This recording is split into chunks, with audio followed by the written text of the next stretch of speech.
عليكم السلام أحبتي، أهلا وسهلا بكم في هذه الحلقة 282 من برنامجكم لحظات قرآنية، ونتحدث فيها وفي حلقات بعدها عن الدعاء المستجاب في القرآن الكريم.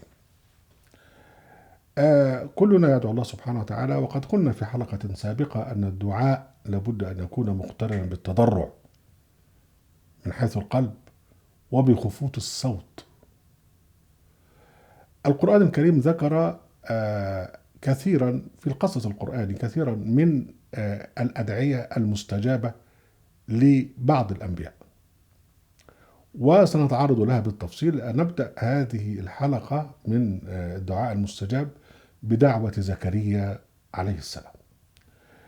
أول شيء سنتعرض لظروف الدعاء، وبعدين طريقة الدعاء، وبعدين الاستجابة، حتى نتعلم منها كيف ندعو الله جل وعلا وحتى يستجاب لنا. في ظروف الدعاء بتاع دعوة زكريا يقول سبحانه وتعالى: إذ قالت امرأة عمران ربي إني نذرت لك ما في بطني محررا فتقبل مني إنك أنت السميع العليم.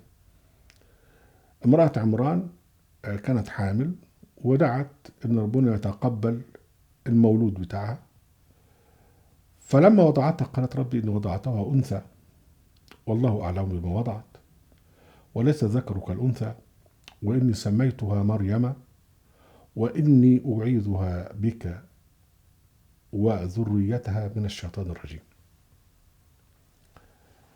فهذه الدعاء، يعني هذا الدعاء من أم مريم، ربنا تقبله. في الآية الثانية تقول: فتقبلها ربها، تقبل مريم يعني بقبول حسن وأنبتها نباتا حسنا، يعني أنشأها نشأة حسنة، وكفلها زكريا، النبي زكريا، يعني هو الذي قام بكفالتها وبتربيتها.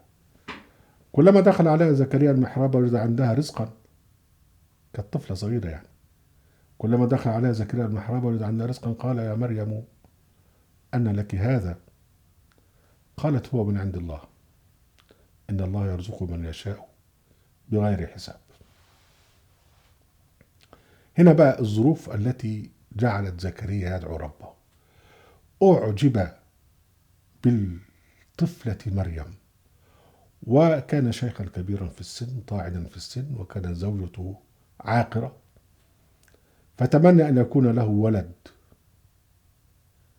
ربنا سبحانه وتعالى في كل آية هنالك، يعني في اللحظة دي، ده بقى ظروف الدعاء. هنالك دعا زكريا ربه قال: رب هب لي من لدنك ذرية طيبة إنك سميع الدعاء.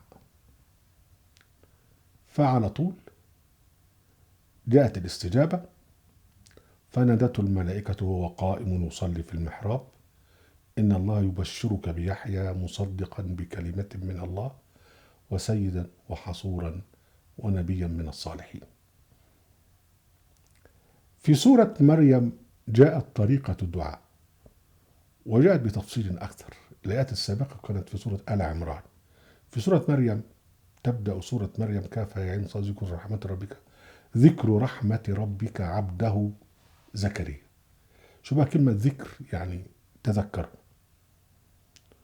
رحمة ربك حين رحم ربك جل وعلا عبده زكريا. شوف كلمة عبده دي للتكريم، يعني أن تكون عبدا لله جل وعلا، ده هذا يعني كرم. يعني ربنا سبحانه وتعالى يكرم بعض النبيين بأن يجعله عبدا وينسبه إليه. ذكر رحمة ربك عبده زكريا. سبحان الذي أسرى بعبده. ذكر رحمة ربك عبده زكريا إذ، يعني حين، إذ نادى ربه نداء خفيا. يعني ما جابش فرقة موسيقية أو فرقة معرفش إيه حسب الله وقعد يغني ويرقص، لا، ده هو في خلوة وبخفوت صوت. ذكر رحمة ربك عبده زكريا إذ نادى ربه نداء خفيا. هنا بقى الدعاء بتاعه لأنه ما هوش في حالة ضرورة. يعني في واحد هنيجي مثلا في موضوع يونس عليه السلام دعا بنص كلمة ونص، لأن الموضوع إيه؟ موضوع صعب قوي. أما هنا واحد عايز ولد، يعني ممكن لو مش جاي ولد مش إشكال، فلابد بقى إن هو يعمل المبررات، يعني يعمل الحيثيات بتاعت الدعاء. قال ربي إني وهن العظم مني واشتعل الرأس شيبا ولم أكن بدعائك ربي شقيا. يا سلام على الكلمة دي. يعني طول ما أنا بدعيك يا ربي عمره ما أكون شقي. ولم أكن بدعائك ربي شقيا. يا سلام. وإني خفت الموالي من ورائي وكانت امرأتي عاقرا فهب لي من لدنك وليا. يبقى بقى الدعاء كلمة فهب لي من لدنك وليا، واللي قال ده كله حيثيات.